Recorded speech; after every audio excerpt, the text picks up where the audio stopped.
মনে আছে, পড়েছেন? আচ্ছা, এই ইয়াজুজ আর মাজুজ যখন বের হবে, পৃথিবীর পানি খেয়ে শেষ করে ফেলে দিবে একেবারে। এরা এত বেশি হিংস্র হবে যে এদের সাথে লড়াই করার মতো ক্ষমতা কোনো মানুষেরই থাকবে না। এমনকি ঈসা আলাইহিস সালামেরও নয়। ঈসা আলাইহিস সালাম তুর পাহাড়ে চলে যাবেন মুসলিমদেরকে নিয়ে। তুর পাহাড়ের ভিতরে মুসলিমরা সেখানে লুকিয়ে থাকবে।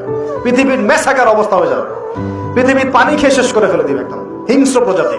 তখন ঈসা আলাইহিস সালাম আল্লাহর কাছে দোয়া করবেন, আল্লাহ এই বিভৎস জাতিকে ধ্বংস করো। আল্লাহ রাব্বুল আলামিন তখন ওই ইয়াজুজ আর মাজুজের এই কাঁধে, ঠিক কাঁধের মাঝখানে একটা ভাইরাস জন্ম দিবেন। কি জন্ম দিবেন? ওই যে বলি না মহামারীর ভাইরাস, অমুক ভাইরাস তমুক ভাইরাস, এই ভাইরাস আরো সামনে আছে বাকি এখনো।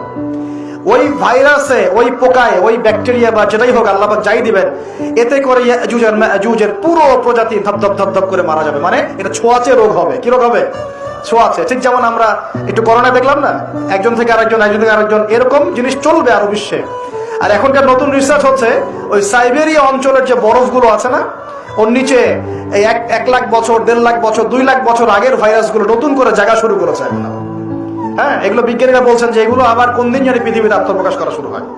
সবকিছুই ঘটবে। বিশ্বটার খুব রহস্য আছে, বিশ্বটার অনেক রহস্য আছে। আল্লাহ পাক এগুলো খেলার ছলে সৃষ্টি করেন নাই, পরীক্ষা। লিয়াবলুয়াকুম আইয়ুকুম আহসানু আমালা, আল্লাহ পাক বলেছেন। এরপরে ইয়াজুজ আর মাজুজের সব প্রজাতি মারা যাবে। নবীজি বলছেন জমিনে কোনো জায়গায় ফাঁকা থাকবে না, সমস্ত জায়গাতেই ওদের দেহ পড়ে থাকবে। আল্লাহু আকবার। এরপর ঈসা আলাইহিস সালাম আল্লাহকে বলবেন, আল্লাহ জমিনটাকে পবিত্র করে দাও।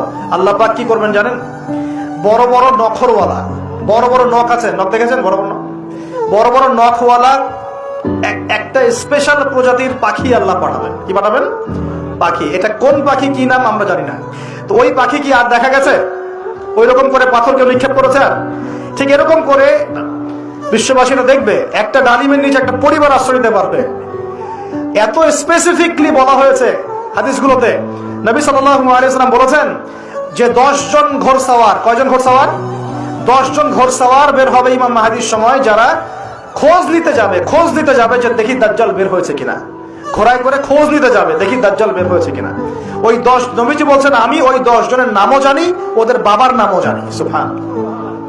এত স্পেসিফিক জ্ঞান দেওয়া হয়েছে আল্লাহর পক্ষ থেকে নবী সাল্লাল্লাহু আলাইহি ওয়াসাল্লামকে। তার হাদিস থেকে বলছি ডালিমের নিচে পরিবার আশ্রয় নিতে পারবে। তো অনেকে হয়তো হাসবে, কি বলে, উল্টা পাল্টা করে, তাই না? নাস্তিকরা মনে করতে পারে যে হাসবে, আরে হাহারি এক দিয়ে রেখে দেবে। এখন মানুষ ফেসবুকের মতো চিন্তা করে, ফেসবুকের মতো হাসে, ফেসবুকের মতো কাঁদে। মানুষ এখন রোবটিক হয়ে গেছে, ঠিক আছে?